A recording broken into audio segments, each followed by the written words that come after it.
Sir ನನ್ನ ಹೆಸರು ಮೊಹಮ್ಮದ್ ಸಾಕಿಬ್ ಅಂತ. ನೀವು ಕಾಂಗ್ರೆಸ್ ಪಾರ್ಟಿಯ ಸಂಸದರು ಸರ್. ಯಾವ ಪಾರ್ಟಿ ಅಂದರೆ ಆ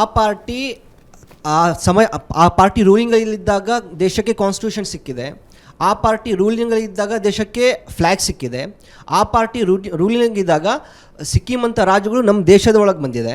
ಇಂಥ ಹಲವಾರು ಒಳ್ಳೆಯ ಕೆಲಸ ಕಾಂಗ್ರೆಸ್ ಪಾರ್ಟಿಯ ಸಮಯದಲ್ಲಾಗಿದೆ. ಅಂಥ ಪಾರ್ಟಿಯ ನೀವು ಸಂಸದರಾಗಿ ಸೌತ್ ಇಂಡಿಯಾದಲ್ಲಿ ಏನಾದರೂ ನೀವು ಹೇಳ್ದಂಗೆ ಕೂಗೆದ್ದಿದೆ, ನಮಗೆ ಎಷ್ಟು ಬೇಕಾಗಿತ್ತು ಅಷ್ಟು ಟ್ಯಾಕ್ಸ್ ಸಿಗ್ತಾ ಇಲ್ಲ, ಅದಕ್ಕೋಸ್ಕರ ನಾವೊಂದು ಸಪ್ರೇಟ್ ದೇಶನೇ ಮಾಡ್ತೀವಿ ಅಂತ ಒಂದೇನಾದರೂ ಕೂಗಿದ್ರೆ ನೀವು ಅದಕ್ಕೆ ಸಪೋರ್ಟ್ ಮಾಡ್ತೀರಾ ಮತ್ತು ನೀವು ಅದಕ್ಕೆ ಲೀಡ್ ಮಾಡ್ತೀರಾ? ನೋಡಿ, ಇಲ್ಲಿ ಒಕ್ಕೂಟ ವ್ಯವಸ್ಥೆನಲ್ಲಿದ್ದೀವಿ. ಆ ಒಕ್ಕೂಟ ವ್ಯವಸ್ಥೆಯನ್ನು ನಾವು ಗಟ್ಟಿಯಾಗಿ ತೆಗೆದುಕೊಂಡು ಹೋಗಬೇಕಾದಂಥ ಜವಾಬ್ದಾರಿ ನಮ್ಮೆಲ್ಲರ ಮೇಲೂ ಇದೆ.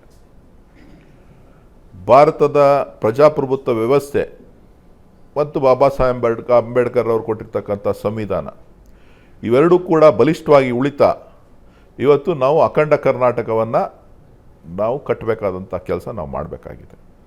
ಆ ಒಂದು ನಿಟ್ಟಿನಲ್ಲಿ ನಾನು ಧ್ವನಿಯನ್ನು ಎತ್ತಿದ್ದೇನೆ. ಸೊ ನನ್ನ ಉದ್ದೇಶ ಬೇರೆ ಅಲ್ಲ. ನನ್ನ ಉದ್ದೇಶ ನಾವೆಲ್ಲರೂ ಕೂಡ ಭಾರತೀಯರಾಗಿ ಒಟ್ಟಾಗಿ ಬೆಳಿಬೇಕು, ಬಾಳಬೇಕು ಅಂಥೇಳಿ.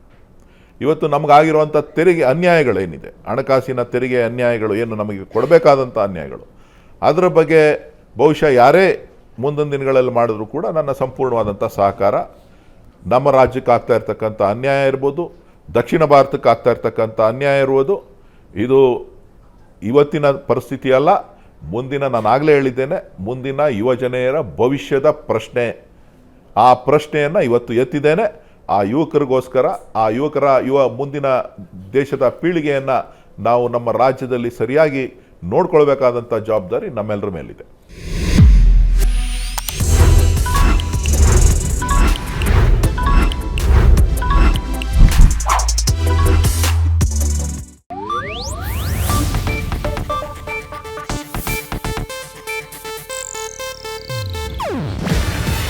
ಇದು ಏಷ್ಯಾನೆಟ್ ನ್ಯೂಸ್ ನೆಟ್ವರ್ಕ್ ಪ್ರಸ್ತುತಿ. ನೀವು ನೋಡ್ತಿದ್ದೀರಾ ಏಷ್ಯಾನೆಟ್ ಸುವರ್ಣ ನ್ಯೂಸ್.